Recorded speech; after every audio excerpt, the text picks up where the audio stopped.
The best way to not have boring and awkward conversations is to first not believe that you're having a boring and awkward conversation. It's all genuinely your perception of that person. If you think they're boring, then of course it's going to feel boring. And I was talking today with a journalist because he came to class to speak.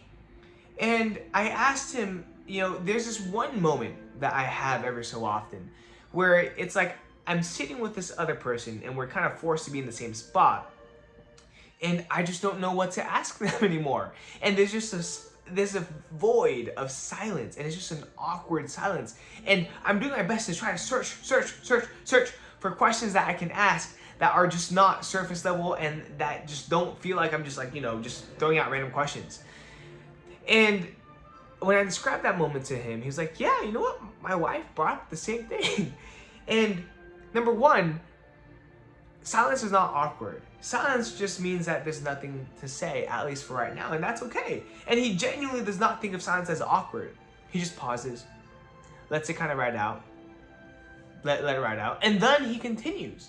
He continues asking questions because he's genuinely curious about that person. And he said this that really kind of stuck with me. He said, every person, especially if they're boring, every person has something crazy about them. They have something unique to them. There's always something crazy about that person. The more boring they are, the more crazy that they are hiding from you. And so it's up to you to kind of unearth it. And the only way to do that is to, number one, make them feel comfortable, and number two, ask great questions. And he really never has a burden to asking questions. But with that being said, ask questions. Don't think about conversations being boring or annoying or awkward. And I'll see you tomorrow. Peace.